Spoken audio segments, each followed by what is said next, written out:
region quite unknown to travelers, where ancient mountains thrust down into Provence. The trek began on barren moors, 12 or 1,300 meters above sea level, through land that was bleak and monotonous. Nothing grew there but wild lavender. My route led across the region at its widest point, and after hiking for 3 days, I found myself in a wasteland, desolate beyond description. I made camp near the remains of an abandoned village. The day before, my water supply had run out and I had to find some. The cluster of houses, although they were in ruins, reminding me of an old wasp's nest, made me think that once there must have been a fountain, or perhaps a well.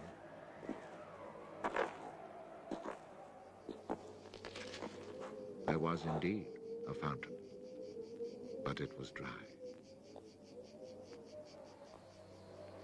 The roofless houses, eaten away by wind and rain, and the chapel, with its crumbling belfry, stood arranged like houses and churches in a living village. But here, life had vanished. It was a sunny, cloudless June day, but over these bare highlands blew a fierce, insufferable wind. Growling through the skeletons of the houses, it sounded like a wild beast disturbed while feeding on its prey. I had to move camp.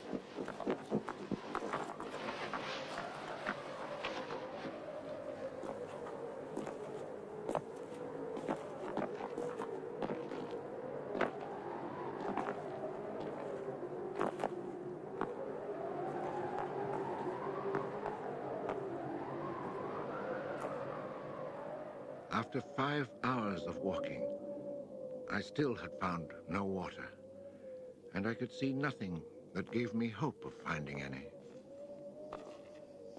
Everywhere, I came upon the same drought, the same coarse weeds.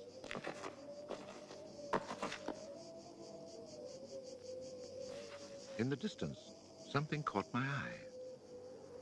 A thin, dark shape that I took for a tree stump. But just in case, I walked towards it.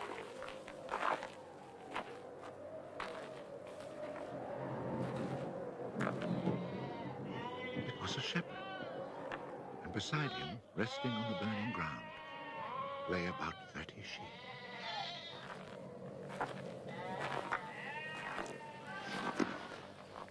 He let me drink from his gourd, and presently he led me to his sheepfold in a hollow in the plain.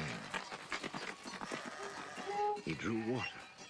Excellent water it was, too, from a very deep, natural well over which he had rigged a simple windlass.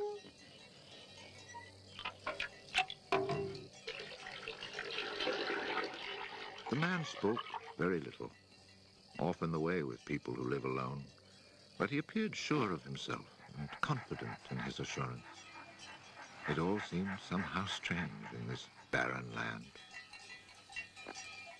He lived not in a hut, but in a real house, a stone house, whose walls clearly showed how his own labor had repaired the ruin it had once been. Its roof was solid and strong, and the wind on its tiles sounded like the sea upon the seashore. Inside, it was neat and tidy, dishes washed, floor swept, shotgun oiled. His soup simmered over the fire. And I noticed that he was freshly shaved, that all his buttons were firmly sewed on, and that his clothes were darned with that meticulous care which makes the mend invisible. He shared his soup with me.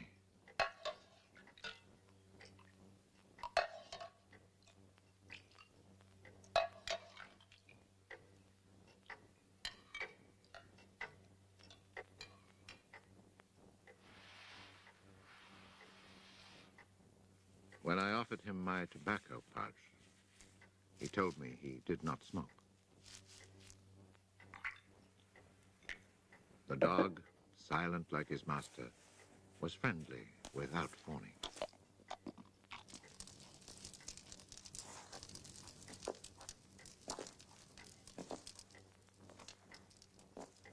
It had been agreed that I would spend the night. The nearest village was still almost 2 days' walk away. Villages in this region were few and far between, and I knew well what they were like. 4 or 5 of them were scattered over the slopes of these highlands, each one at the very end of a cart track among copses of white oaks. They were inhabited by charcoal burners. The living was poor, and families huddled together in a climate very harsh both in summer and winter found their struggle for survival made more bitter by their isolation. There was no relief. Their constant longing to escape became a crazy ambition. Endlessly the men carted their charcoal to town, then returned home. Even the most stable characters crack under the constant grind. The women seethed with resentment. There was rivalry in everything. The sale of charcoal and the church pew. They were rivals in virtue and rivals in vice. And the battle royal between vice and virtue raged incessantly. And always there was the wind. The ever-present wind constantly grating on the nerves. There were epidemics of suicide and many cases of madness, nearly always ending in murder.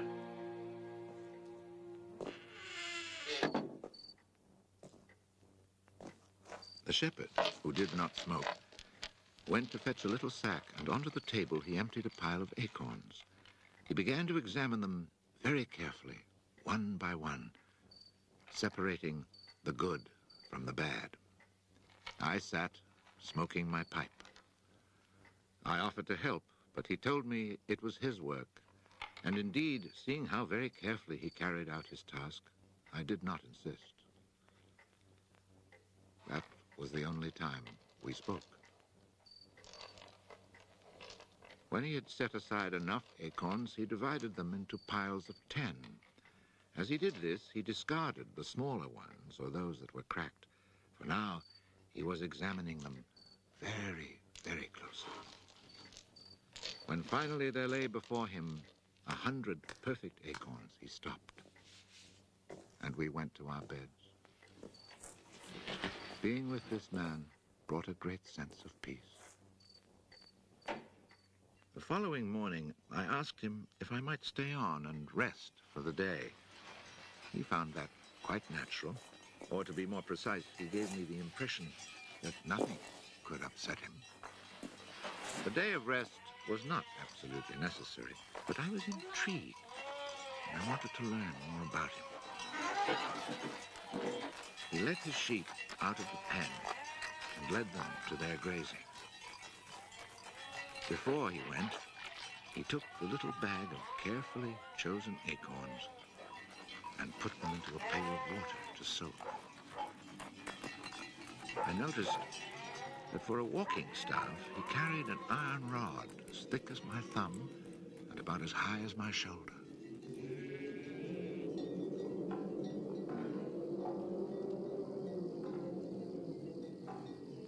Pretending to take a leisurely stroll, I followed him at a distance, but keeping on a parallel path with him. The pasture for his sheep was down in a dell.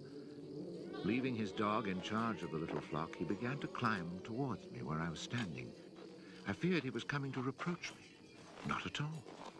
It happened to be on his way, and he invited me to go with him if I had nothing better to do. He was going a little farther on, to the top of the hill.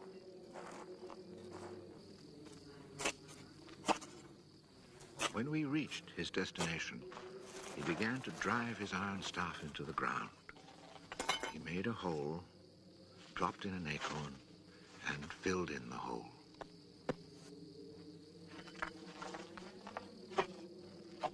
He was planting oak trees. I asked him if he owned the land. He said no, Did he know who owned it? He did not. He thought it was common land, parish property, or perhaps it belonged to people who did not care about it. That did not concern him. So with infinite care, he planted his 100 acorns. After the midday meal, he began to sort out more of his acorns. I suppose I must have been quite insistent with my questions, because he answered me. For 3 years, he had been planting trees in that desolate country. He had planted 100,000. Of the 100,000, 20,000 had come up. Of these, he still expected to lose half, either to rodents or to any of the unpredictable things which only Providence can account for. That left 10,000 oaks to grow on this tract of land where before there was nothing. It was then that I wondered about the man's age. He was clearly more than 50. 55, he told me. His name was Elzéar Bouffier. He had owned a farm down in the lowlands. It had been his life. He had lost his only son, and then his wife, and had withdrawn into this solitude where he was content to live quietly with his lambs and his dog. It was his opinion that the land was dying from lack of trees. He added that having nothing very important to do himself, he had resolved to remedy this state of affairs. I was young and only thought of the future as it affected me and my search for happiness. So I told him that in 30 years, those 10,000 oaks would be magnificent. He answered quite simply that if God granted him life, in 30 years he would have planted so many more that these 10,000 would be like a drop of water in the sea. Already he was studying the growth of beech trees and had a nursery full of seedlings grown from beech nuts. They were quite beautiful. He was also thinking of birches for the dales, where he told me there was moisture just below the surface of the soil. The next day, we parted. The following year came the First World War, in which I was engaged for 5 years. An infantryman was hardly likely to have trees on his mind.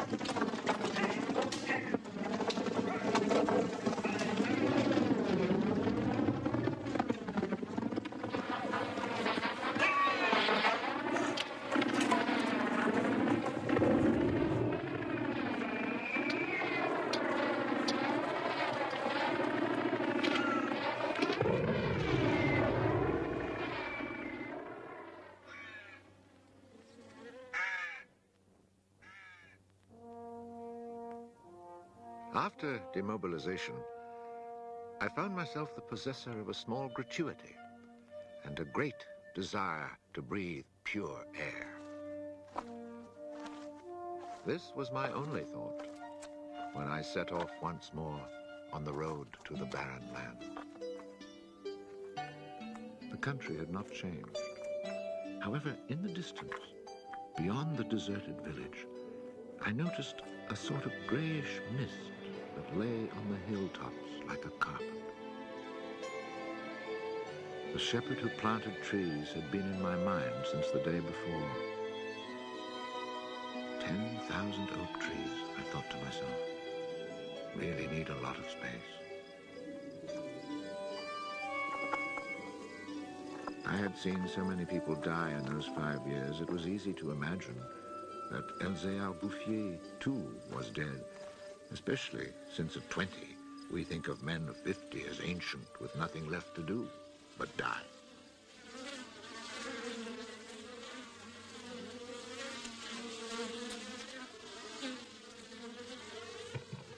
He was not dead. He had changed his occupation. He had only 4 sheep left, but now He had over 100 hives of bees. He had given up sheep because they threatened his young trees. The war had not disturbed him, and he had calmly continued his planting. The oaks of 1910 were now 10 years old and taller than either of us. It was such an impressive sight, I was struck dumb. And as he never said a word, we spent the whole day in silence, walking through his forest. It was in 3 sections and measured 11 kilometers long and 3 kilometers at its widest. When I reminded myself that all this was the work of the hand and soul of one man with no mechanical help, it seemed to me that men could be as effective as God in tasks other than destruction. He had followed his dream, and beech trees as high as my shoulder, stretching as far as the eye could see, were witness to it. The oaks were strong and past being at the mercy of rodents. As for Providence, she would have needed a cyclone to destroy this creation of man. He showed me handsome groves of 5-year-old birches planted in 1915, the year I was fighting at the Battle of Verdun. He had set them out in all the hollows where he guessed, and rightly, there was moisture near the surface. They were like young children, tender yet firm and confident. And creation, it seemed, had just followed in a natural sequence. He hadn't worried about it. Resolutely, he had gone about his simple task. On the way down through the village, I saw streams flowing with water, which in living memory had always been dry. This was truly the most impressive effect of creation's natural cycle that I'd ever seen. Long ago, these brooks had been full of water.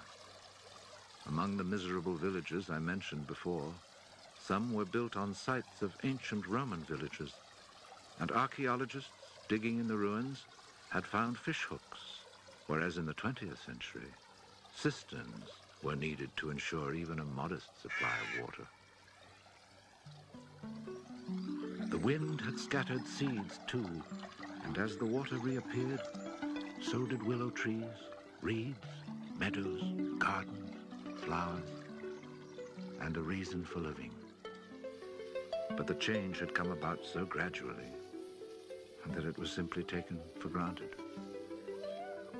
Of course, hunters who climbed these heights in search of hares and wild boar had noticed the sudden appearance of little trees, but had put it down to some caprice of nature. That is why no one had meddled with the work of the shepherd. If they had suspected it was man's work, they would have interfered. But who would even think of him? Who in the villages or among the authorities could ever have imagined such constant, magnificent generosity?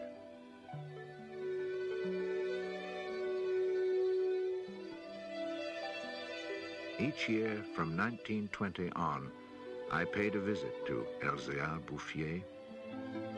I never saw him lose heart, nor was he ever deterred. And often, God knows, it must have seemed that heaven itself was against him. I never tried to imagine his frustrations, but to achieve such an end, he must have had to overcome many obstacles.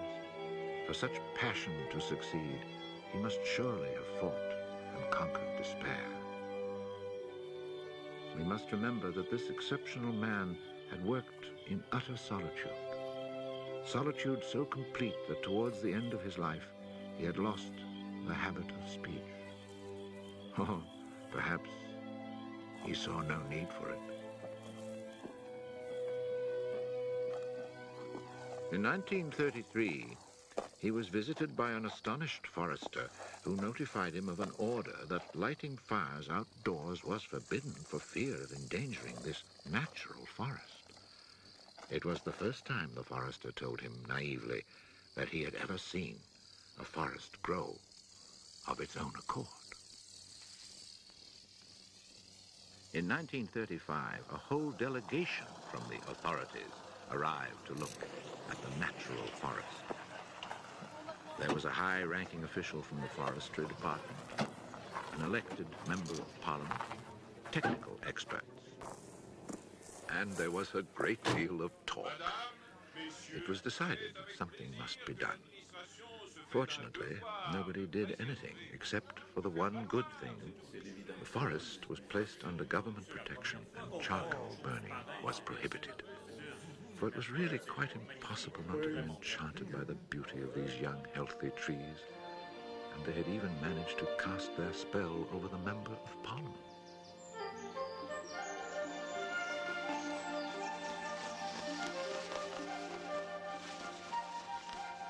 One of the senior foresters in the delegation was a friend of mine, and I explained the mystery to him.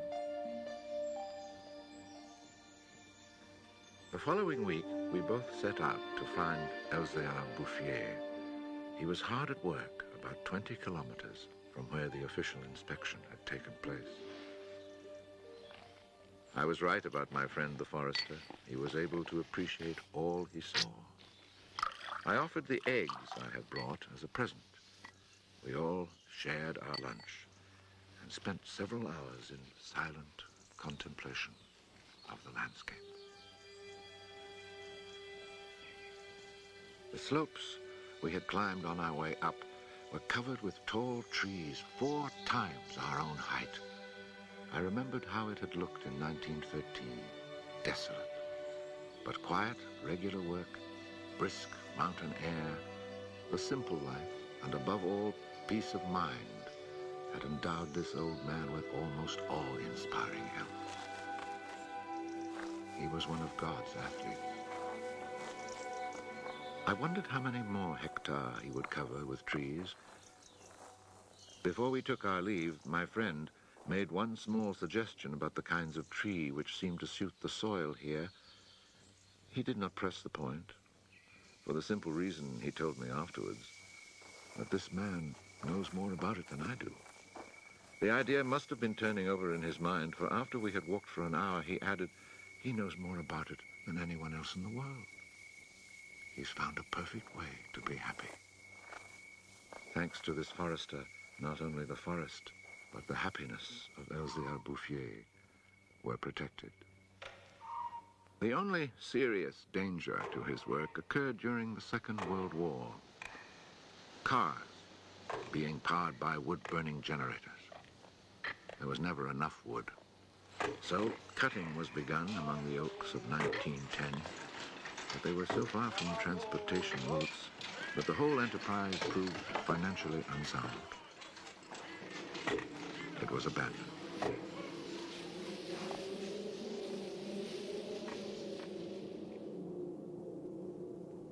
The shepherd knew nothing of all this. He was 30 kilometers away, quietly going about his business, ignoring the War of '39 just as he had ignored it in 1914. I saw Elzéar Bouffier for the last time in June 1945. He was then 87. Again I had set out on the road to those barren moors. But now, in spite of the dislocation left behind by the war, there was a bus which ran from the Durance Valley up into the mountains. I decided it must be because of this relatively speedy means of transport that I could not recognize the places where my walks used to lead me. It took the name of a village to reassure me that I really was in that region that had once been desolate and abandoned.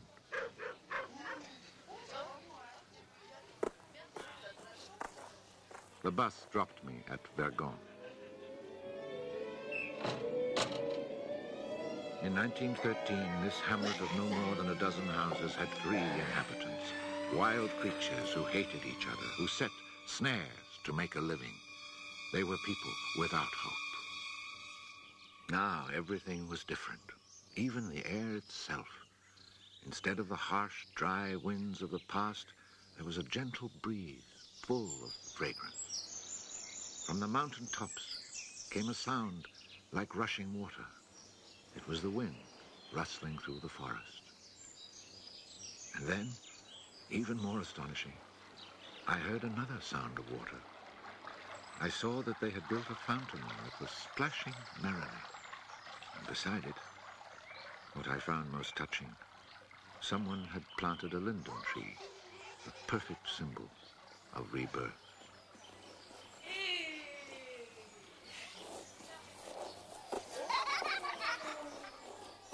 Moreover, Verdun showed signs of the kind of labor that only hope can inspire.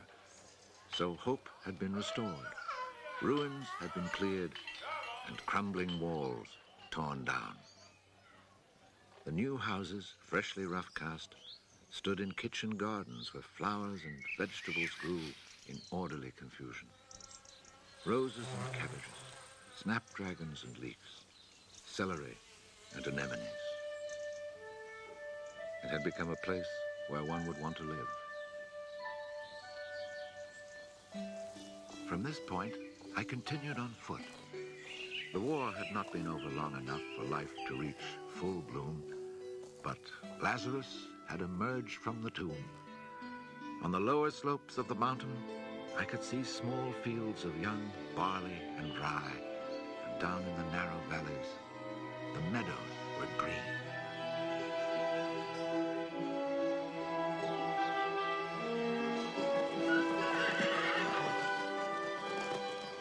It has taken only 8 years since then for the whole countryside to glow with health and prosperity.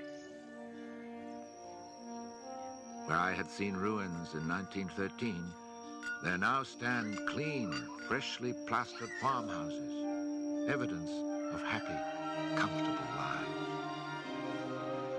Dry springs fed by snows and rains, now conserved by the forest, have begun to flow again. In the maple groves, each farm has its fountain brimming over onto carpets of fresh mint. Bit by bit, the villages have been rebuilt. People have come to settle from down in the plains where land is expensive.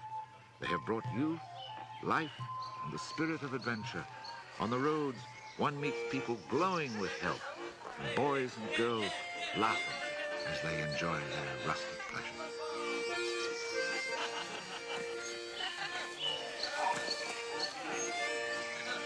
Counting those who lived here before, quite changed by their life in gentle surroundings, and including the newcomers, more than 10,000 people owe their happiness to Elzéar Bouffier. When I think that one man, one body, and one spirit was enough to turn a desert into the land of Canaan, I find after all that a man's destiny can be truly wonderful.